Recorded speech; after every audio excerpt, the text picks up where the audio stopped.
If a bank approves you for a $500,000 house, that does not mean you can afford a $500,000 house. It means the bank found a way to make the loan fit its model. Those are not the same sentence, and confusing them is one of the most expensive mistakes ordinary families make. I want to be very direct with you because this is where the housing conversation gets dishonest. Most people think the home buying question is, can I qualify? That is the wrong question.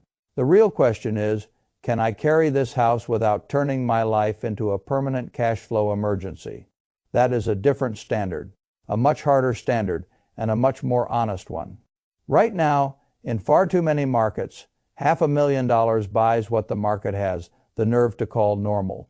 Not luxury, not excess, normal, a plain kitchen, mediocre finishes, a commute, a yard too small to matter, a payment large enough to change how you sleep.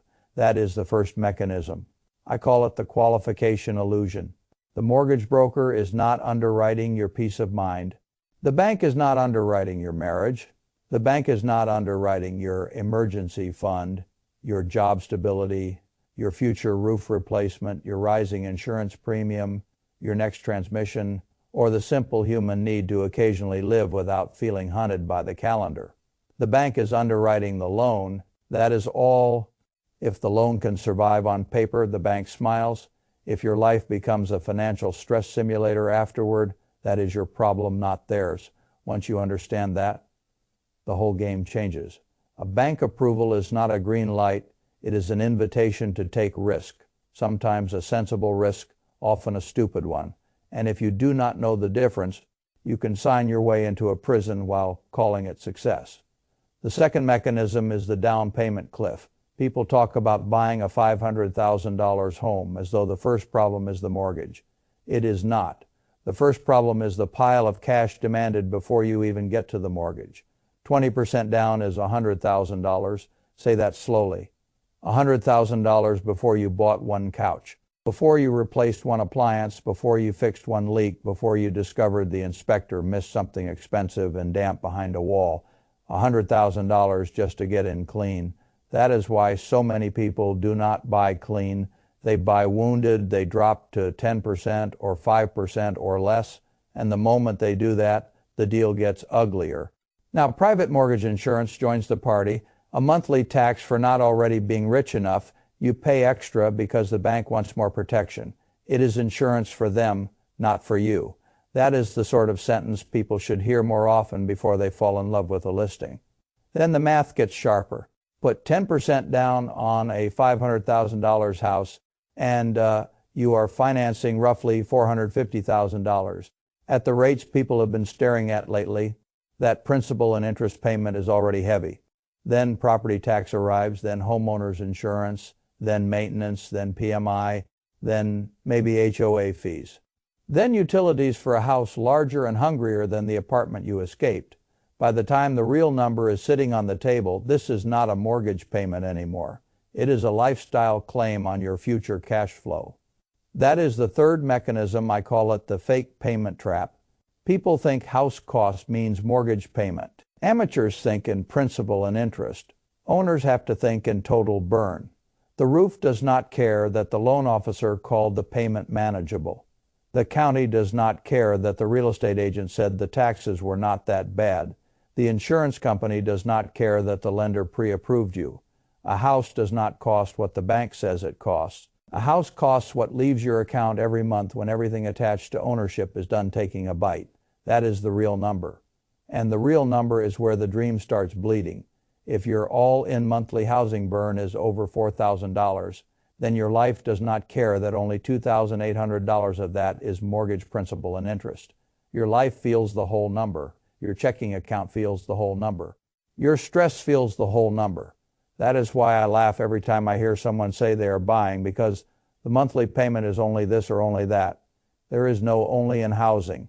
Not when the furnace breaks, not when the assessment rises, not when the insurer rewrites your premium, not when one child needs braces the same month the car eats its brakes. This is where the fourth mechanism begins. I call it the house poor conveyor belt. The move into an overpriced home is rarely experienced as one dramatic catastrophe. It is experienced as a series of small humiliations. Month 1, you feel proud and tight. Month 3, you start trimming. Month 5, you stop saving. Month 7. The first repair arrives and goes on a card. Month 9.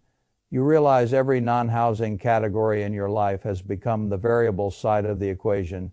You are not managing wealth anymore. You are managing damage. That is house poverty. And modern culture has become so used to it that people now talk about it like it is a rite of passage. Welcome to homeownership, they say. Welcome to overextension. Welcome to spending the best years of your earning life feeding walls you are too stressed to enjoy. That is not maturity. That is financial suffocation, wearing a welcome home ribbon. I want you to see the real cruelty in this. A family earning what sounds like excellent money can still walk right into this trap. Say a couple makes $160,000 a year on paper. People clap in practice after taxes, payroll deductions, insurance, and the quiet theft of ordinary life. What lands in the account each month is a much smaller number. Then the house takes its chunk, then transportation, then groceries, then student loans, then health costs. Then whatever is left pretends to be optionality. That is the fifth mechanism. I call it the disappearing. Middle problem, people keep using gross income to tell themselves a house is affordable while living their real lives on net income. That gap is where bad decisions hide, a payment that looks mathematically possible against a gross income ratio can still be emotionally corrosive against a real family budget. That is why two people can look equally qualified to a lender and yet experience the same house completely differently. One still has margin, the other has been stripped down to reactions. And margin is the thing the housing industry almost never talks about because margin does not close deals. Margin is what lets you stay calm when the AC dies. Margin is what lets you still invest after the mortgage drafts. Margin is what lets you choose not to panic. When a job changes or a kid gets sick or a car decides it is done being loyal. Without margin, ownership is just leverage with landscaping. The sixth mechanism is the social pressure fraud. Housing has become moralized in America in a way that makes ordinary people do stupid things while feeling virtuous. Renters are told they are wasting money. Buyers are told they are building equity. Stretching is rebranded as commitment. Panic is rebranded as adulthood. Misery is rebranded as the journey. I do not buy any of that. There is no medal for being house poor. There is no moral superiority in turning your budget into a war zone just so you can post a closing day photo with a giant key. And let me tell you something people need permission to hear. Renting a place you can comfortably afford while you build liquidity, invest consistently, and keep your freedom is often more intelligent than buying a house that dominates your life. Real wealth is not made by owning an address at any price. Real wealth is made by preserving margin, building assets, and refusing to let one purchase consume the rest of your financial future. That is the seventh mechanism. I call it the equity mirage. People hear the phrase building equity and imagine that every painful mortgage payment is automatically making them richer. Not so fast. Equity only feels noble when the whole system is working in your favor. If you are stretched, under saving, financing repairs, carrying consumer debt, or foregoing retirement contributions just to stay in the house, the so-called equity story gets a lot uglier. You may be building one asset while starving every other part of the balance sheet. You may be technically owning more house each year while practically becoming less resilient each year. That is not wealth. That is concentration risk with granite countertops. And yes, houses can appreciate, and yes, ownership can absolutely build wealth over time.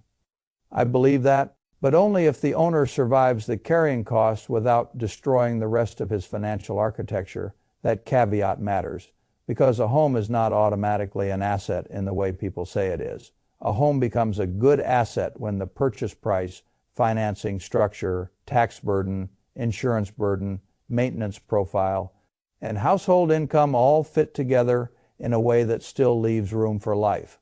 Without that, it is just an expensive object a bank helped you drag into your budget. That is why I say the true affordability question is not what house the market tells you is normal. It is what house still lets you breathe. Could you pay for repairs without touching a credit card? Could you still invest? Could you still build emergency reserves? Could you still absorb one bad year without feeling your whole life tilt? Could you still say no to a toxic boss because the mortgage is not holding a gun to your career? Those are the real tests. Not qualification, not emotion, not the listing photos. The eighth mechanism is the freedom test. A house that consumes your margin is not making you more adult. It is making you easier to control. If you need your current paycheck with perfect consistency just to keep the structure upright, then the house owns more of you than you own of it. That is the opposite of financial progress. People always ask me what income can truly support a $500,000 house. My answer is always the same. Much more than the internet wants to admit, if you want to buy that kind of house without turning every other category of your life into prey, you probably need a household income that is not merely respectable. You need income with real surplus, not enough to qualify, enough to remain human after the draft hits. That is a brutal sentence. It is also true. If your household income is south of where the real carrying costs start to feel manageable, then you do not need motivation.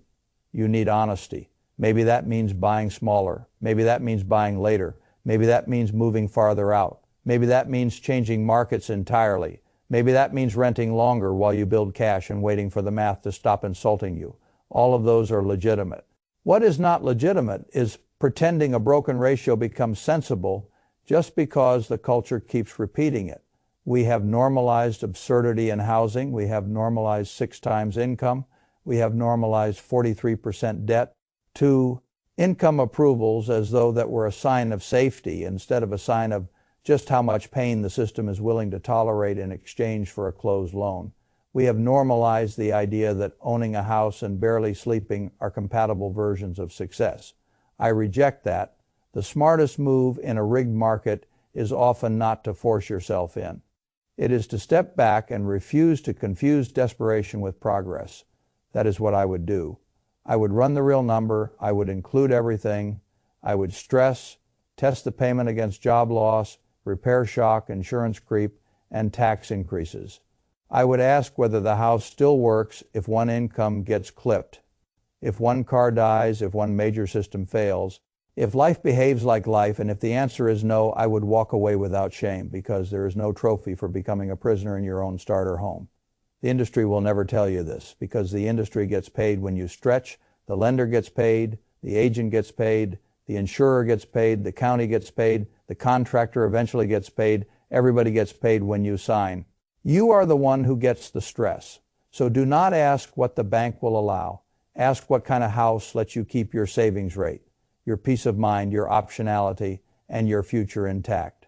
That is the only affordability standard worth respecting. Everything else is sales language, and sales language does not pay for a roof.